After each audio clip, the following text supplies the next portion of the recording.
Ertuğrul Bey.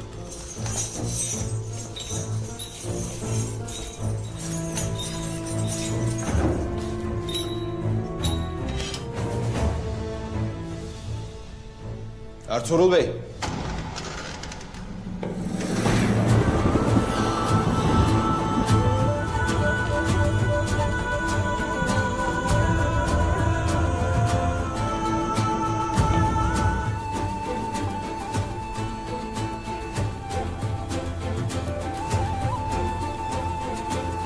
İbn Arabi'dir. İbni Arabi mi? Ertuğrul Bey,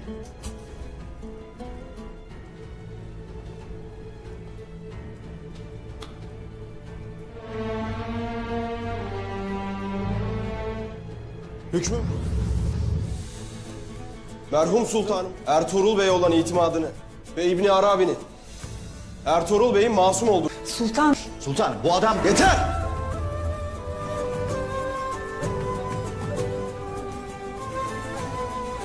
Ertuğrul Bey.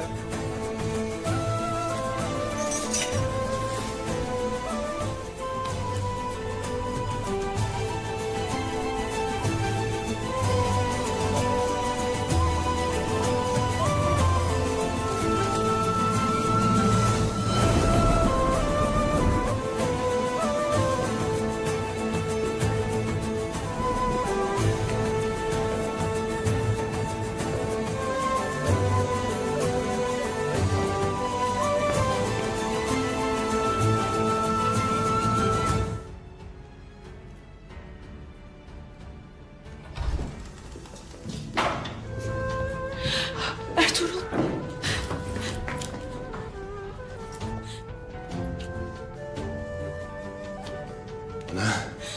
Allah'ım. Çok şükür.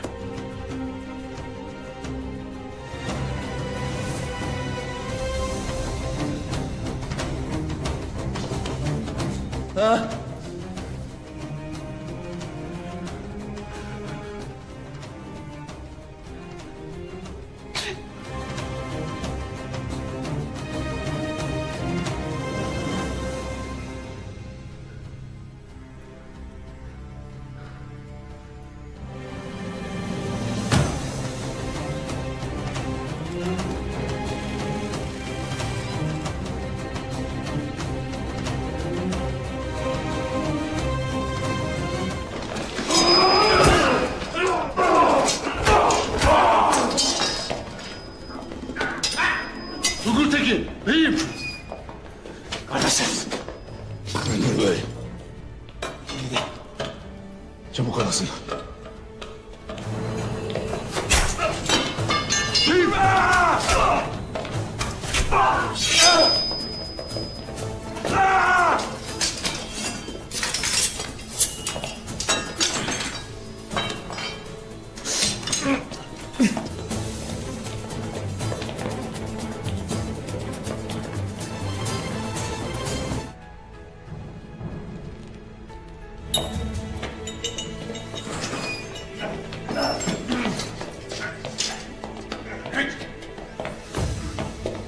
İçeri.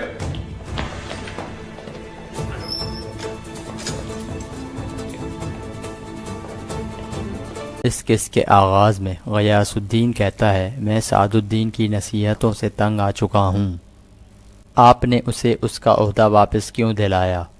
بولیں۔ یہ سن کر ماہپری بہت پریشان ہو جاتی ہے۔ پھر غیاث الدین کہتا ہے میں جا کر سعد الدین سے بات کرتا ہوں۔ ماہپری اس کے سامنے کھڑی ہو جاتی ہے اور کہتی ہے ارطغرل نے تمہارے اندر اپنے الفاظ کا زہر بھر دیا ہے جیسے اس نے تمہارے بابا میں بھرا تھا۔ تم اپنی عقل کھو چکے ہو، کل تم اس کے خلاف فیصلہ سنانے والے ہو۔ غیاث الدین کہتا ہے جب سعد الدین نے میرے بابا کو قتل کیا تھا کیا آپ بھی اس کے ساتھ ملی ہوئی تھیں والدہ؟ مجھے حقیقت بتائیں۔ یہ سن کر ماہپری کی آنکھوں سے آنسو بہنے لگتے ہیں۔ پھر وہ کہتی ہے کوپیک نے وہی کیا جو میں نے اسے حکم دیا تھا، بالکل التن ابا کی طرح۔ اگر تم نے ارطغرل کو سزائے موت نہ دی تو یہ سارا الزام ہمارے اوپر آ جائے گا، اس لیے رک جاؤ۔ غیاث الدین کہتا ہے تو میرے استاد التن آبا کا بھی اس میں ہاتھ ہے۔ ارطغرل صحیح تھا۔ قاتلو، یہ آپ نے کیا کیا والدہ؟ آپ میرے بابا کو کیسے قتل کر سکتی ہیں؟ ماہپری کہتی ہے اگر کرچ ارسلان سلطان بن جاتا تو وہ اسی دن تمہارا سر اتار دیتا۔ میرا گناہ بڑا ہے، لیکن میں نے یہ صرف تمہارے لیے کیا ہے غیاث الدین۔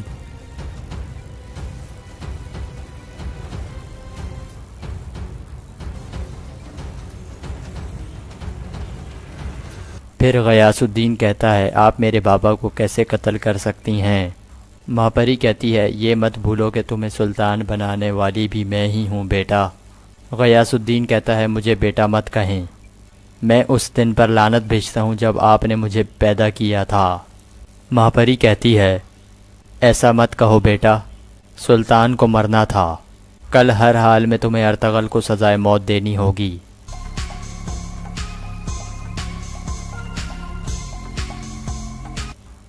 کچھ سوچنے کے بعد غیاث الدین تلوار ہٹا لیتا ہے اور پھر کہتا ہے ارطغرل ہماری عزت کے لیے مرے گا، لیکن آپ یہ جان لیں کہ میں صرف خاندان کی عزت بچانے کے لیے اس کا خون بہاؤں گا۔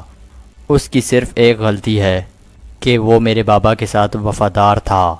یہ کہہ کر غیاث الدین باہر نکل جاتا ہے۔ دوسری طرف کاراچیسر قلعے میں ترگت، بمسی اور آرتک صاحب قید خانے میں بند تھے، اور وہ تینوں اس بات کا عہد کرتے ہیں کہ چاہے کچھ بھی ہو جائے ہم ارطغرل صاحب کا رستہ نہیں چھوڑیں گے۔ اس کے بعد اگلا دن شروع ہو جاتا ہے۔ کونیا میں ماہپری کہتی ہے سلطان غیاث الدین کو ہر چیز کا پتہ چل گیا ہے، لیکن میں نے آپ سے وعدہ کیا تھا کہ میں آپ کو بچا لوں گی اگر اس نے کوئی بچکانہ حرکت کی تو، اور میں اپنا وعدہ پورا کروں گی۔ وہ جانتا ہے کہ پہلے اسے میری لاش کے اوپر سے گزرنا ہوگا۔ سعد الدین پوچھتا ہے اور ارطغرل کا کیا کرنا ہے؟ ماہپری کہتی ہے ریاست کی عزت کی خاطر کل اس کو سزائے موت دے دی جائے گی۔ دوسری طرف حائمہ خاتون اور حلیمہ بھی اس مہمان خانے میں پہنچ جاتی ہیں جہاں ارطغرل کے سپاہی موجود تھے۔ سب انہیں دیکھ کر چونک جاتے ہیں۔ حائمہ خاتون انہیں بتاتی ہیں کہ ہم ارطغرل سے ملنے محل میں گئے تھے، لیکن ماہپری نے ہمیں نہیں ملنے دیا اور ہمیں محل سے نکال دیا۔ حلیمہ کہتی ہے لگتا ہے امیر سعد الدین اس جال میں اکیلا نہیں ہے، بلکہ ماہپری بھی اس کے ساتھ ملی ہوئی ہے۔ پھر حائمہ خاتون احمد سے پوچھتی ہیں کیا تم ٹھیک ہو احمد؟ احمد کہتا ہے ہاں میں ٹھیک ہوں حائمہ والدہ۔ پھر عبدالرحمن کہتا ہے ہم سب جانتے ہیں کہ ارطغرل صاحب کو جال میں پھنسایا گیا ہے، ہم ان کو بچانے کے لیے ضرور جائیں گے۔ احمد کہتا ہے ہم نے منصوبہ بنایا ہے کہ اگر ارطغرل صاحب کو سزا سنائی گئی تو ہم سزا والی جگہ پر حملہ کر کے ارطغرل صاحب کو بچا لیں گے۔ دوسری طرف کونیا میں سب وزیر اکٹھے ہو چکے تھے کیونکہ آج ارطغرل کا فیصلہ ہونا تھا۔ کچھ دیر بعد سلطان غیاث الدین بھی وہاں پہنچ جاتا ہے اور تخت پر بیٹھنے کے بعد کہتا ہے ارطغرل کو لے آئیں۔ اس کے بعد ارطغرل کو اندر لایا جاتا ہے۔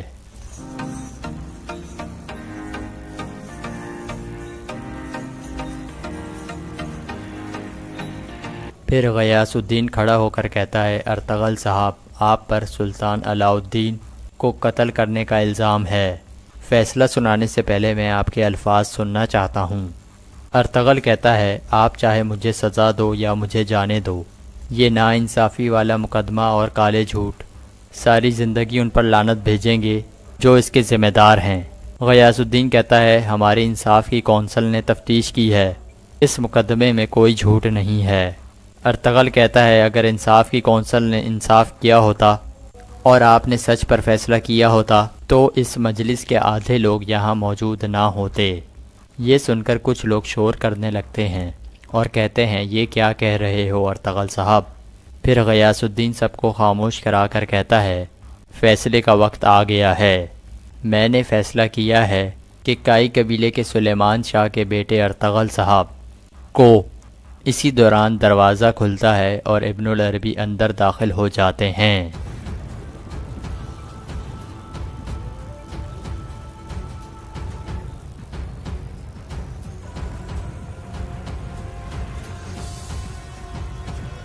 غیاث الدین کہتا ہے آپ میری اجازت کے بغیر اندر آ گئے، کون ہیں آپ؟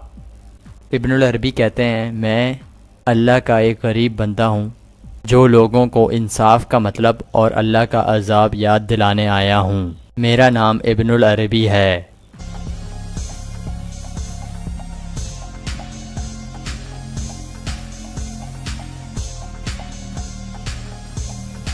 اسی دوران سنگر تکن کچھ سپاہیوں کو لے کر قلعے کے خفیہ راستے میں داخل ہو گیا تھا اور انہیں کہتا ہے آپ نے غیر ضروری تلوار استعمال نہیں کرنی، یہ ہماری ریاست کے سپاہی ہیں اور حکم کے پابند ہیں، ہم خون نہیں بہانا چاہتے۔ اس کے بعد وہ آگے بڑھ جاتے ہیں۔ اسی دوران کاراچیسر قلعے میں ترک قبیلوں کے سردار پہنچ چکے تھے اور حیران تھے کہ ارطغرل صاحب کہاں ہیں۔ اتنے میں گنلپ اندر داخل ہوتا ہے اور تخت پر بیٹھنے کے بعد کہتا ہے میں قلعے دار گنلپ بے ہوں، میں اہلت سے یہاں آیا ہوں، اب کاراچیسر اور یہ زمینیں میرے کنٹرول میں ہیں۔ یہ سن کر سب ترک سردار حیران ہو جاتے ہیں۔ ایک سردار پوچھتا ہے اور ارطغرل صاحب؟ گنلپ کہتا ہے ارطغرل صاحب پر سلطان کو زہر دینے اور قتل کرنے کا الزام ہے، اس کو اور اس کے مددگاروں کو سزا دی جائے گی۔ سب سردار کہتے ہیں یہ ناممکن ہے، ارطغرل صاحب ایسا نہیں کر سکتے۔ یہ سن کر گنلپ سب کو غصے سے خاموش کرا کر کہتا ہے اب سے اس علاقے کا حکمران میں ہوں، اس لیے اچھی طرح سے آپ سمجھ لیں کہ کس کی اطاعت کرنی ہے۔ لیکن کچھ سردار دوبارہ کہتے ہیں ارطغرل صاحب ریاست کے ساتھ وفادار تھے اور وہ ایسا نہیں کر سکتے۔ گنلپ کہتا ہے کوئی بھی انسان مکمل نہیں ہوتا، ہماری سلجوق ریاست نے تفتیش کر کے فیصلہ کیا ہے۔ پھر گنلپ اپنے سپاہیوں کو اشارہ کرتا ہے۔ گنلپ کہتا ہے یہ ہماری ریاست کی طرف سے آپ کے لیے ایک تحفہ ہے۔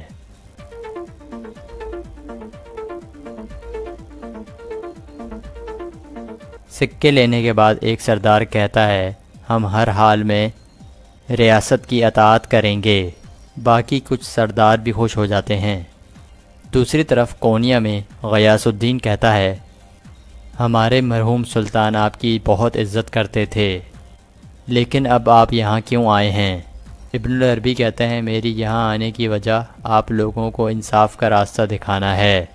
ارطغرل صاحب ایک بہادر آدمی ہیں جو آپ کے والد سلطان علاء الدین کے ساتھ وفادار رہے ہیں اور انہوں نے اپنی جان خطرے میں ڈال کر ریاست کے لیے بہت سی جنگیں لڑی ہیں اور بہت سے علاقے فتح کیے ہیں۔ اب ارطغرل صاحب پر اس طرح کا الزام لگانا ظلم ہے۔ غیاث الدین کہتا ہے میں آپ کی عزت کرتا ہوں، لیکن تحقیقات ختم ہو چکی ہیں، ارطغرل صاحب قصوروار نکلے ہیں۔ ابن العربی کہتے ہیں تحقیقات میں جھوٹ اور غلط ثبوت بھی ہو سکتے ہیں، لیکن فیصلہ حقیقت پر ہوتا ہے اور حقیقت کو صرف دل جان سکتا ہے۔ کیا آپ نے اپنے دل کی بھی تحقیق کی ہے سلطان؟ یہ سن کر غیاث الدین آگے سے کوئی جواب نہیں دیتا۔ کچھ دیر بعد ابن العربی کہتے ہیں آپ کی آنکھوں میں جو ہچکچاہٹ دکھائی دے رہی ہے اس سے لگتا ہے کہ آپ کو اپنے فیصلے پر یقین نہیں ہے، لازمی آپ کا دل کہہ رہا ہے کہ ارطغرل صاحب قصوروار نہیں ہیں۔ اتنے میں سعد الدین بول پڑتا ہے اور کہتا ہے میں بولنا نہیں چاہتا تھا سلطان، لیکن یہ درویش کیسے آپ کے فیصلے پر سوال اٹھا سکتا ہے؟ پھر ماپری کہتی ہے سلطان علاء الدین آپ کو ایک عالم سمجھتے تھے، لیکن اس کا مطلب یہ نہیں کہ آپ کو انصاف کی مجلس میں بولنے کا حق مل گیا ہے۔ پھر ابن العربی کہتے ہیں ہمارے پیغمبر نے کہا تھا جو شخص ناانصافی کے سامنے خاموش رہے وہ خود شیطان ہے۔ ارطغرل صاحب حق پر ہیں اور ان کے ساتھ ناانصافی ہو رہی ہے، یہاں سچ کا دفاع ہم کر رہے ہیں، جو کوئی بھی سچ جانتا ہے وہ اس کا ذمہ دار ہے، اور جو سچ کا دفاع اپنی جان سے نہیں کرتا وہ عالم نہیں بلکہ ظالم ہوتا ہے۔ پھر ابن العربی کہتے ہیں مجھے یقین ہے کہ ارطغرل صاحب بے گناہ ہیں، اور مجھے یقین ہے کہ آپ لوگوں کو بھی ان کی بے گناہی کا اتنا ہی یقین ہے۔ اب اس کے باوجود آپ ارطغرل صاحب کو سزائے موت دینا چاہتے ہیں تو پہلے آپ کو مجھے سزائے موت دینا ہوگی۔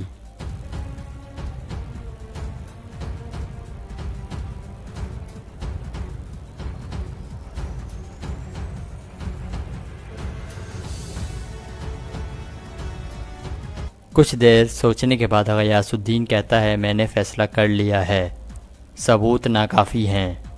ہمارے مرحوم سلطان کا ارطغرل کے اوپر اعتماد اور ابن العربی کی گواہی کے بعد میں نے فیصلہ کیا ہے کہ ارطغرل صاحب بے گناہ ہیں اور انہیں فوراً آزاد کیا جائے۔ یہ سن کر ماہپری اور سعد الدین بول پڑتے ہیں، لیکن غیاث الدین کہتا ہے خاموش، یہاں سلطان کون ہے؟ ہر کوئی اپنی حد میں رہے۔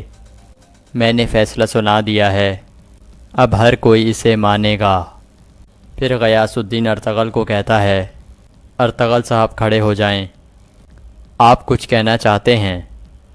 پھر ارطغرل کہتا ہے میں امید کرتا ہوں کہ ابن العربی کے وسیلے سے جو انصاف یہاں ہوا ہے یہ ہمیشہ قائم رہے گا سلطان۔ اللہ آپ کی اور ہماری ریاست کی حفاظت فرمائے۔ غیاث الدین کہتا ہے اب آپ اپنے قبیلے واپس جائیں اور مرحوم سلطان کی دی ہوئی ذمہ داریاں نبھائیں۔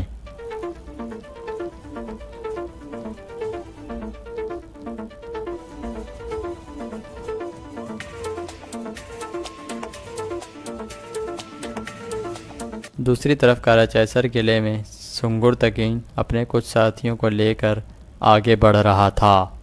اسی دوران ارطغرل اور ابن العربی بھی واپسی کی طرف چل پڑے تھے۔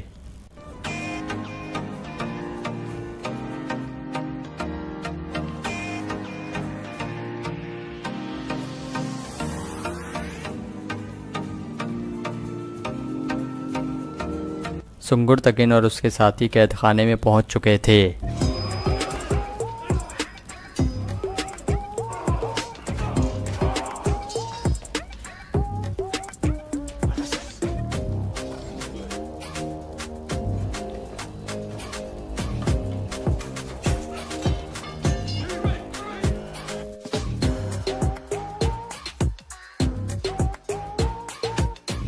اس طرح سنگر تکین اور اس کے تمام ساتھی پکڑے جاتے ہیں۔ گنلپ سنگر تکین سے کہتا ہے میں سلیمان شاہ کے بیٹوں کا خون نہیں بہانا چاہتا تھا لیکن تم یہی چاہتے ہو۔ پھر گنلپ سپاہیوں سے کہتا ہے ان سب کو پکڑ کر قید خانے میں بند کر دو اور ان کے لیے بھی پھندے تیار کرو۔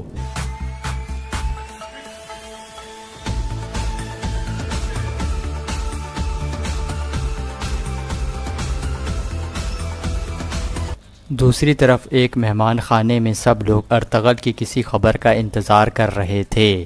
اتنے میں ارطغرل اور ابن العربی وہاں پہنچ جاتے ہیں۔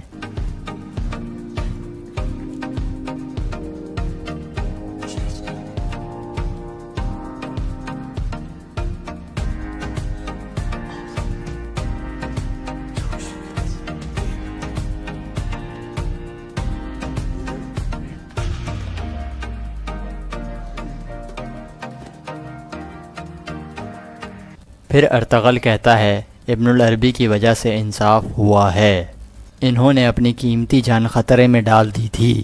سلطان غیاث الدین نے میری بے گناہی کو قبول کر لیا ہے۔ ابن العربی کہتے ہیں یہ انصاف صرف اللہ نے دلوایا ہے، میں صرف ایک وسیلہ بنا ہوں۔ پھر حلیمہ ارطغرل کو بتاتی ہے کہ قلعے دار گنلپ نے ترگت بمسی اور آرتک صاحب کو آپ کی مدد کرنے کے جرم میں قید خانے میں ڈال دیا ہے اور وہ ان کو سزائے موت دینے والا ہے۔ ارطغرل کہتا ہے میں سب جانتا ہوں حلیمہ۔ احمد آپ سپاہیوں کو تیار کرو، ہم فوراً روانہ ہو رہے ہیں۔ کاراچیسر قلعے میں حکیم آرتک نے سنگر تکین کے زخم پر پٹی باندھ دی تھی۔ اس کے بعد سنگر تکین کہتا ہے میرے بھائی ارطغرل کا کیا بنے گا؟ اگر ہم باہر ہوتے تو اس کے لیے کچھ کر پاتے۔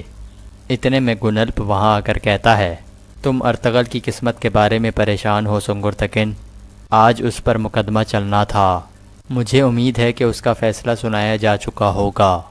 بمسی کہتا ہے اگر انصاف ہوا تو میرا سردار واپس آ جائے گا۔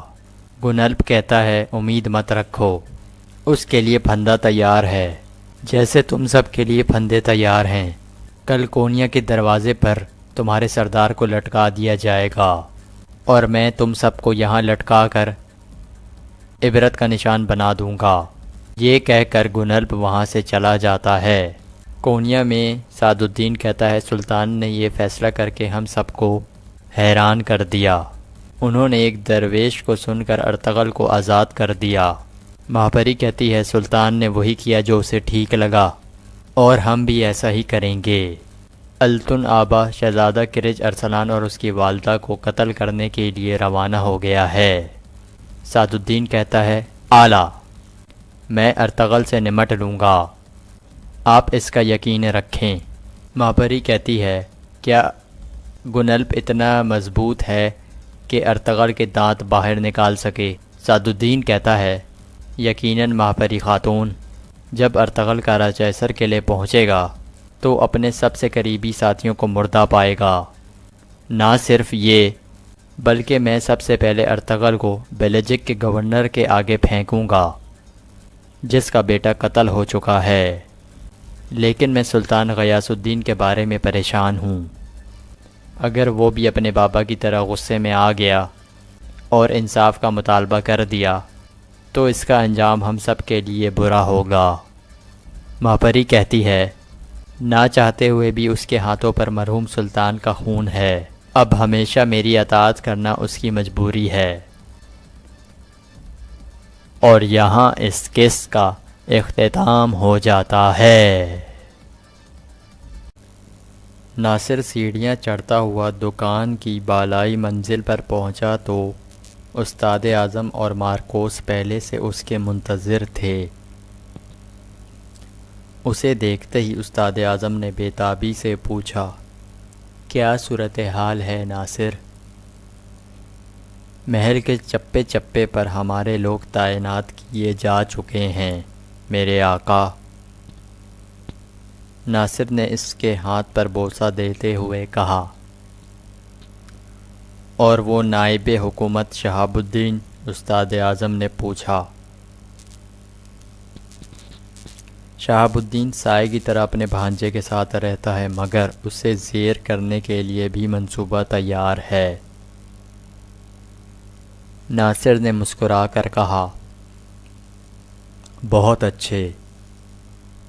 عنقریب تمام مسلمان دارالخلافوں سے مرنے والوں کی دل خراش چیخیں بلند ہونے والی ہیں۔ ہر ملک اپنے ہمسایہ ملک سے مدد کی بھیک مانگے گا۔ حلب سے آنے والے تمام مکتوبات کے جوابوں پر العزیز کی مہر ضروری ہوگی مگر یہ سب تمہارے لکھے ہوئے ہونے چاہیے۔ یاد رکھنا صلیبی لشکر کی یلغار ہونے سے پہلے تمام مسلمان حکمرانوں کے محلوں میں تمہارے مخبر تعینات ہو جانے چاہیے۔ استاد اعظم نے اسے نئی ہدایات دیں تو ناصر جھک کر ادب سے بولا سمجھ گیا میرے آقا، آپ بے فکر ہو جائیں، اور کوئی حکم نہیں تو اجازت دیں مجھے، کہیں ایسا نہ ہو انہیں میرے نہ ہونے کا احساس ہو جائے۔ کائی لوگوں کے معاملے کا کیا کیا تم نے؟ سلیمان شاہ کے قبیلے کو ہماری سرحدوں سے دور رکھنے میں کامیاب ہو بھی سکو گے یا نہیں؟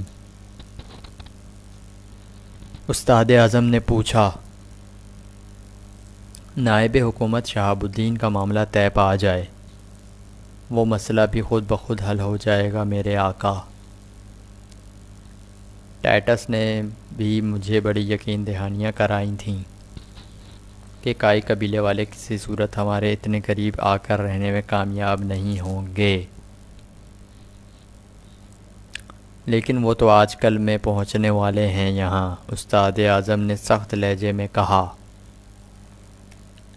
میرے آقا، کائی لوگوں کا ہماری سرحد کے اتنا قریب آنا آپ کے لیے پریشانی کا سبب کیوں بنا ہوا ہے؟ زیادہ سے زیادہ 2000 لوگ ہوں گے اس قبیلے میں، تو آپ اتنے فکر مند کیوں ہو رہے ہیں؟ ناصر نے منہ بنا کر شکوہ کر ہی دیا۔ میں انطاکیہ اور قدس کے لیے جس جنگی حکمت عملی سے صلیبی لشکر تیار کر رہا ہوں اس میں کبھی نہیں چاہوں گا کہ ہمارے اطراف میں کوئی جنگی جنونی قبیلہ آباد ہو۔ اگر آج ان لوگوں کو نظر انداز کیا تو کل ہمارے لیے عذاب بن جائیں گے۔ صلاح الدین ایوبی یاد ہے نا تمہیں؟ وہ عراق کے ایک کسی چھوٹے سے نواحی قصبے میں پیدا ہوا تھا۔ جب وہ جوان ہوا تو نور الدین کے لشکر میں بھرتی ہو گیا اور ترقی کرتا رہا، سینکڑوں کمانداروں میں سے ایک کماندار ہو گیا تھا۔ بس پھر جانتے ہو نا کیا ہوا؟ اگر اسے شروع میں ہی روک دیا گیا ہوتا تو قدس آج یسوع مسیح کے ماننے والوں ہی کے ہاتھ میں ہوتا، اور میں یہاں بیٹھا تم جیسے احمق سے نہ الجھ رہا ہوتا۔ ناصر کو اس کا آخری جملہ بہت ناگوار گزرا تھا، مگر اس نے برداشت سے کام لیا اور دھیمے لہجے میں بولا، جی سمجھ گیا میرے آقا، فوراً گھوڑے تیار کرو مارکوس، ہم قلعے چل رہے ہیں۔ استاد اعظم نے ساتھی کماندار سے کہا اور آگے بڑھ گیا۔ طویل سفر طے کرنے کے بعد رات گئے استاد اعظم مارکوس کے ہمراہ واپس قلعے میں پہنچا تو ماریو نے اسے کسی مہمان کی آمد کی اطلاع دی جو کمرہ خاص میں اس کا منتظر تھا۔ یہ سنتے ہی استاد اعظم آگے بڑھا اور اپنے کمرے میں جا پہنچا۔ آؤ میرے دوست پیٹروچو۔ سامنے بیٹھا ادھیڑ عمر شخص استاد اعظم کے استقبال کے لیے اٹھ کھڑا ہوا۔ اس نے سرخ رنگ کا مسیحی لباس پہن رکھا تھا، اس کے گلے میں صلیب اور سر پر ٹوپی تھی۔ وہ بہت تیز شخص دکھائی دے رہا تھا۔ اسے دیکھتے ہی استاد اعظم کے چہرے پر لمحہ بھر کے لیے ناگواری پیدا ہوئی اور پھر غائب ہو گئی۔ کارڈینل تھامس، استاد اعظم بھی گرمجوشی سے آگے بڑھا، آپ کی آمد باعث شرف ہے، اطلاع کرا دیتے تاکہ شایان شان استقبال کیا جاتا۔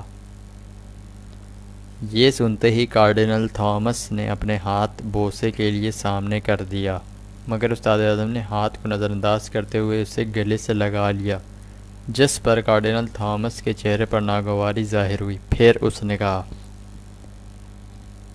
حلب جانے سے تمہیں روکنا نہیں چاہتا تھا میں۔ آج کل تو پاپا اعظم کی آنکھیں اور کان آپ ہی بنے ہوئے ہیں۔ استاد اعظم نے جواب دیا، پاپا اعظم تمہارے کام کی کافی تعریف کرتے ہیں، مگر کچھ شکوک و شبہات بھی ہیں ان کے دل میں۔ نئے صلیبی جنگ چھیڑنے کے منصوبے سے کچھ خاص متفق نہیں ہیں وہ۔ کارڈینل تھامس نے خبر سنائی، تو پھر کس طرح سے قائل ہوں گے وہ؟ استاد اعظم نے پوچھا۔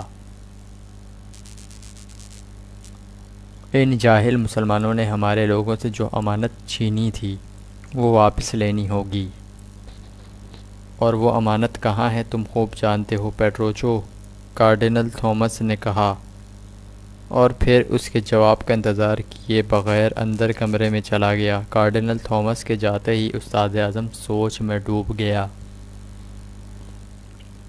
پھر اس نے گہری سانس لی اور اپنے بھائی عمر جونی سے ملاقات کے لیے زندان کی طرف بڑھا۔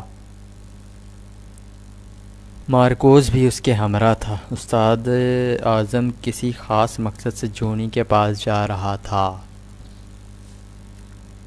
زندان میں پہنچ کر اس نے بغور اپنے خستہ حال بھائی کی طرف دیکھا اور کہنے لگا، میرے بھائی، تمہاری وجہ سے ہمارا پورا خاندان ٹکڑے ٹکڑے ہو گیا۔ کیا ملا تمہیں؟ ایک شعبدہ باز بوڑھے کی باتوں میں آ کر بیوی بچوں کو، اپنے مذہب کو اور ہر چیز کو چھوڑ دیا، برباد کر دیا تم نے۔ پھر بھی ہم بھائی تو ہیں نا، ایک دوسرے کے دکھ درد کو سمجھتے ہیں۔ اگر تم اس ابن العربی کے صندوق سے وہ امانت کسی طرح واپس لا دو تو آزاد کر کے تمہیں واپس گھر بھیج دوں گا۔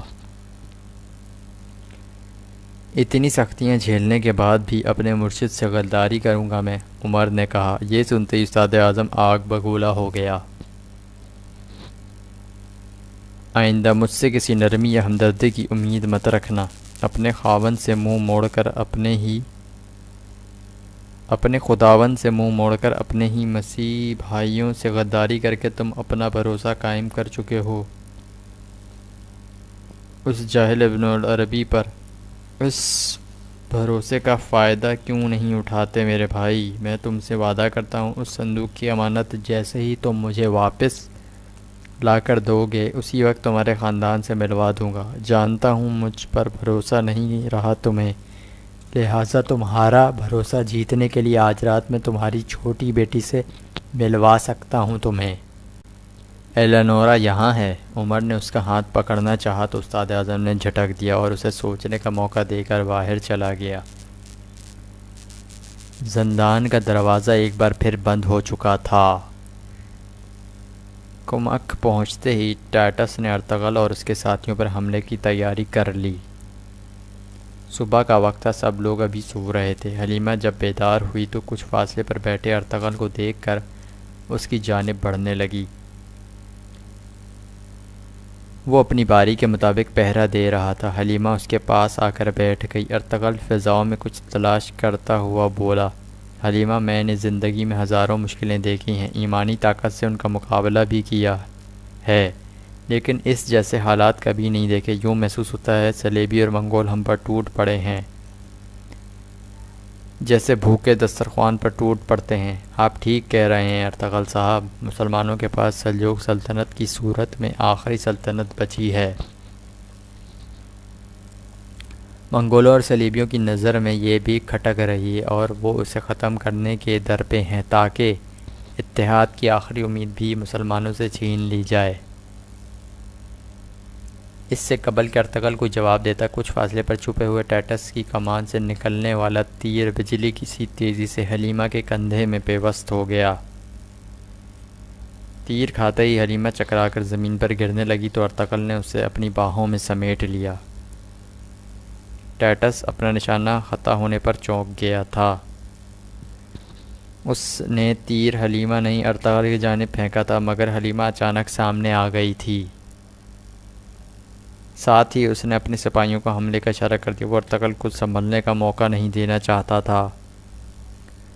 ارطغرل مسلسل حلیمہ کو ہوش میں لانے کی کوشش کر رہا تھا، لیکن صلیبیوں کو اپنی جانب بڑھتا دیکھ کر وہ فوراً چوکس ہو گیا تھا۔ اس نے حلیمہ کو ایک چٹان کی اوڑ میں لٹا دیا۔ اسی دوران شہزادہ نعمان بھی اپنی بیٹی کے قریب پہنچ گیا اور تڑپ کر اسے پکارنے لگا، جلدی کرو، پیچھے سے نکلو، پچھڑ گئے تو حلب میں ملتے ہیں۔ ارطغرل نے اپنے ساتھیوں کو ہدایت کی۔ صلیبیوں کی تعداد کافی زیادہ تھی۔ حلیمہ کی حالت ایسی نہیں تھی کہ ارطغرل ان سے الجھ کر مزید وقت ضائع کرتا۔ اسی دوران یگت اپنی زخمی بہن کو دیکھ کر آپا آپا پکارتا ہوا اس کی طرف بھاگا تو ترگت نے اسے راستے میں ہی روک لیا۔ چلو بچے میرے ساتھ، ہمیں فوراً یہاں سے نکلنا ہے، جلدی بھاگو۔ عارفین نے بھی تلوار اور ڈھال سنبھال لی تھی۔ شہزادہ نعمان نے سہارا دے کر حلیمہ کو گھوڑے پر سوار ہونے میں مدد کی۔ وہ بھاگ رہے ہیں میرے آقا۔ ٹائٹس کے ایک خادم نے ترگت اور یگت کی طرف اشارہ کیا تو وہ انہیں دیکھتے ہی چونک گیا۔ ارطغرل تو ابھی خود مشکل میں پھنسا ہوا ہے، آؤ پہلے چھوٹے شہزادے کو پکڑتے ہیں، استاد اعظم خوش ہو جائیں گے اسے دیکھ کر، تم جلدی سے گھوڑے لاؤ۔ وہ اپنی تیر کمان اٹھا کر دوسری جانب بڑھا۔ صلیبی چٹانوں سے اتر کر ان کے سروں پر پہنچ چکے تھے۔ دوان اور بمسی بھی ان کا راستہ روکنے کے لیے تیار کھڑے تھے۔ جیسے ہی وہ قریب پہنچے انہوں نے اپنی تلواریں نکال لیں اور جوانمردی سے ان کا مقابلہ کرنے لگے۔ اسی دوران ایک صلیبی سپاہی نے ارطغرل پر نیزے سے حملہ کر دیا تو ارطغرل نے نیزہ چھین کر الٹا اسی پر وار کر دیا۔ وہ شیر کی طرح ان سے لڑ رہا تھا، لیکن اس کا دھیان اب بھی گھوڑے پر سوار حلیمہ کی جانب تھا، جو درد کی شدت سے کراتے ہوئے گھوڑے سے گرنے والی تھی۔ عارفین بھی تلوار بازی کے جوہر دکھاتے ہوئے صلیبیوں کو جہنم رسید کر رہا تھا۔ صلیبیوں کی تعداد میں اضافہ ہوتا چلا جا رہا تھا، وہ ہر طرف سے انہیں گھیرنے کی کوشش کر رہے تھے، جبکہ حلیمہ کی حالت تیزی سے غیر ہو رہی تھی۔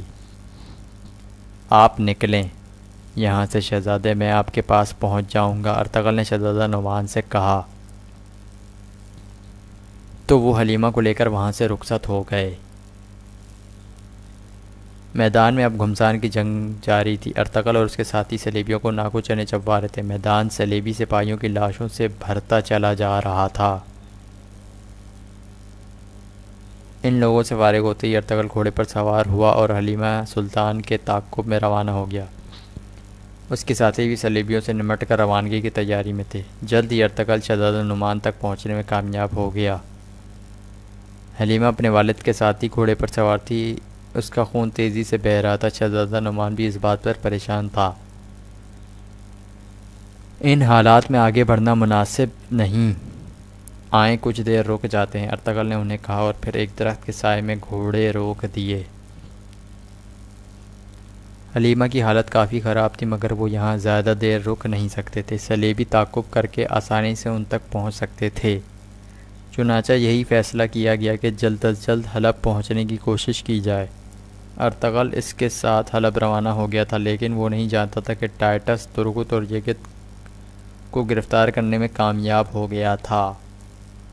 اے مقدس ماں، میری زندگی کے اندھیرے دور کر دے۔ بابا اگر زندہ ہیں اور ہم سے ملنا مقدر میں ہے تو کوئی راستہ نکال دے۔ الینورا صلیب کے سامنے شمع روشن کے دعا مانگ رہی تھی کہ بوڑھا ماریو لاٹھی ٹیکتا ہوا وہاں آ گیا اور الینورا کو پکارتے ہوئے بولا، الینورا کیا تم یہاں ہو بیٹی؟ جی ہاں ماریو، الینورا نے اپنی دعا ختم کرتے ہوئے کہا۔ تم نے کہا تھا نا، حقیقت جو بھی ہو میں سننے کو تیار ہوں، تو پھر آؤ میرے ساتھ۔ یہ کہہ کر بوڑھا ماریو آگے بڑھا اور الینورا کو زندان میں لے گیا۔ وہ طویل راہداری طے کر کے ایک بند دروازے کے سامنے جا کھڑے ہوئے۔ کیا میرے بابا یہاں پر ہیں؟ الینورا نے بے چینی سے پوچھا۔ ہاں، دیکھو میرا نام نہ ہے الینورا۔ ماریو نے التجا کی تو الینورا نے اسبات میں سر ہلا دیا اور اپنی تسلی کے لیے دوبارہ بولی، کیا میرے بابا یہاں پر قید ہیں؟ ہاں، ماریو نے دوبارہ کہا اور قید خانے کا دروازہ کھول دیا۔ الینورا تیزی سے اندر داخل ہو گئی اور اپنے پاپا کو آوازیں دیتی ہوئی اس مضبوط آہنی دروازے کی طرف دوڑنے لگی جس کے دوسری جانب جونی بھی اپنی بیٹی کا نام لے کر اسے پکار رہا تھا۔ الینورا نے جلدی سے دروازے میں موجود ایک چھوٹی سی کھڑکی کھولی اور اپنے پاپا کا چہرہ دیکھتے ہی آپ دیدہ ہو گئی۔ بابا، مجھے بتایا گیا تھا کہ آپ برسوں پہلے ہی مر چکے تھے۔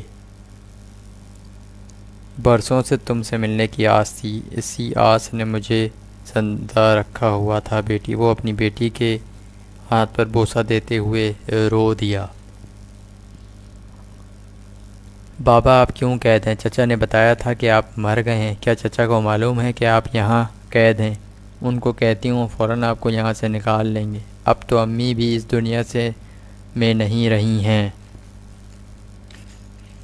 الینورا نے روتے ہوئے کہا۔ اس سے قبل کہ وہ اپنی بات مکمل کرتی، عقب سے آنے والے مارکوس نے تیز دھار خنجر اس کے پہلو میں گھونپ دیا اور پھر الینورا آخری بار اپنے بابا کو مدد کے لیے پکار کر زمین پر گر پڑی۔ بوڑھا جونی زندان کے اندر بیٹی کے اس وحشیانہ قتل پر کرب سے چلا اٹھا، لیکن اس کی فریاد محض بازگشت بن کر اسی زندان کی دیواروں سے ٹکراتی ہوئی دم توڑ گئی تھی۔ مارکوس اپنا کام مکمل کر کے واپس جا چکا تھا۔ اسی زندان کے دروازے میں اس وقت استاد اعظم بھی موجود تھا۔ وہ چاہتا تو اسی وقت عمر کو موت کے گھاٹ اتار سکتا تھا، لیکن استاد اعظم عمر کے ذریعے ابن العربی سے جو امانت حاصل کرنا چاہتا تھا، اس لیے عمر کا زندہ رہنا بہت ضروری تھا۔ کائی قبیلے کے لوگوں نے سلیمان شاہ کو نیک دعاؤں کے ساتھ حلب رخصت کر دیا تھا۔ حائمہ خاتون، گھوپچے اور آئکس ان کے ہمراہ گئی تھیں، جبکہ سلجان حائمہ خاتون کی ہدایت پر وہیں گندوقتوں کے پاس رک گئی تھی، کیونکہ سلجان امید سے تھی اور اس کا یوں طویل سفر کرنا مناسب نہیں تھا۔ کردوغلو بھی اس موقع پر اپنے نیک جذبات لے کر سلیمان شاہ کو رخصت کرنے پہنچ گیا تھا، لیکن کسی نے اس پر توجہ نہیں دی تھی۔ شہاب الدین دوسرے روز بھی اس قیدی کے سامنے موجود تھا۔ قیدی کو زہر مہیا کرنے والی کنیز بھی اسے کھانا دینے کے بہانے وہیں پہنچ چکی تھی۔ شہاب الدین قیدی کے مقابل جا کر بیٹھ گیا اور گھورتے ہوئے سخت لہجے میں بولا، آج اگر تم نے اپنی زبان نہ کھولی تو بخدا تیری لاش اٹھے گی یہاں سے۔ کنیز اس وقت شہاب الدین کے عقب میں کھڑی تھی اور قیدی پر نظریں جمائے ہوئے تھی۔ جانتا ہوں محل میں تیرا کوئی ساتھی ضرور موجود ہے، اس کا نام بتا دو، جاں بخشی ہو جائے گی۔ جیسے ہی شہاب الدین کا سوال مکمل ہوا، کنیز نے وہیں سے قیدی کو اپنی جان لینے کا اشارہ کر دیا۔ اگلے ہی لمحے قیدی نے مٹھی میں موجود زہر کی گولی منہ میں ڈال لی۔ اس سے قبل کہ شہاب الدین صورتحال کو سمجھ پاتا، قیدی زہر کی گولی نکل چکا تھا، اس کے منہ سے جھاگ نکلنا شروع ہو گیا تھا۔ یہ کیا ہو گیا اسے میرے آقا؟ کنیز گھبرائی ہوئی آواز میں بولی۔ زہر کھا لیا اس نے۔ کہاں سے ملا زہر اسے؟ یہاں تمہارے علاوہ کوئی آیا تھا؟ اس نے کنیز سے سوال کیا۔ نہیں میرے آقا، سوائے محافظوں کے کوئی نہیں جانتا کہ یہ اس کمرے میں بند ہے۔ محافظوں کو بھی یہ معلوم نہیں کہ یہ کون ہے، کنیز نے جواب دیا۔ ایک لفظ بھی بتائے بغیر مر گیا۔ محل میں موجود جاسوسوں کے بارے میں بہت کچھ معلوم ہو سکتا تھا۔ آسمہ، اس کی لاش کو چھپانا ضروری ہے۔ جس نے بھی اسے زہر دیا تھا وہ موت کی تصدیق کرنے ضرور یہاں آئے گا۔ میرے آقا مناسب خیال کریں تو اس لاش کو چھپانے کا معاملہ مجھ پر چھوڑ دیں۔ آسمہ چہرے سے نقاب ہٹاتے ہوئے کہا، جب محافظوں کا پہرہ تبدیل ہوگا تو میں اس کی لاش ٹھکانے لگوا دوں گی۔ آسمہ، میں زندگی بھر تمہارا احسان مند رہوں گا۔ شہاب الدین کے دل و دماغ سے ایک بوجھ سا اتر گیا تھا۔ پہلے بھی جان بچا چکی ہو میری، اور اب بھی میری خاطر اپنی جان خطرے میں ڈال رہی ہو۔ حق کی راہ پر اور اپنے فرض کی ادائیگی میں کسی قسم کی قربانی سے دریغ نہ کرنا میرے لیے باعث شرف ہے آقا۔ آپ میرا یقین رکھیں، اس کا جو بھی غدار ساتھی ہے، اللہ نے چاہا تو وہ بھی انجام کو پہنچے گا۔ آسمہ نے ادب اور عزم سے کہا تو شہاب الدین اسے ستائشی نظروں سے دیکھتا ہوا واپس چلا گیا۔ جب سے کارڈینل تھامس قلعے میں آیا تھا، استاد اعظم کی مشکلات میں اضافہ ہو گیا تھا۔ اس وقت بھی وہ اچانک ہی استاد اعظم کے کمرے میں آ دھمکا تھا۔ استاد اعظم نے اٹھ کر اس کا استقبال کیا اور بولا، خوش آمدید کارڈینل۔ کیا ایلانورا کی موت سے تمہیں اس صندوق کے بارے میں کچھ علم ہو گیا؟ کارڈینل تھامس نے براہ راست سوال کیا۔ جونی اپنی ضد پر اڑا ہوا ہے، مگر اب وہ جلد ہی زبان کھول دے گا۔ اس کی کمزوری میرے ہاتھ آ گئی ہے۔ استاد اعظم نے اسے تسلی دی۔ جونی زبان کھول دے گا، تم اس کا اتنا یقین کیوں ہے؟ کارڈینل تھامس نے پوچھا۔ حلب میں اس کے کچھ دوستوں کو جانتا ہوں میں۔ بہت جلد میں اپنے مقصد میں کامیاب ہو جاؤں گا۔ گفتگو ابھی جاری تھی کہ مارکوس اندر داخل ہوا اور کارڈینل تھامس کے ہاتھ پر بوسہ دے کر مؤدبانہ انداز میں کھڑا ہو گیا۔ تھامس نے اپنی بات جاری رکھی۔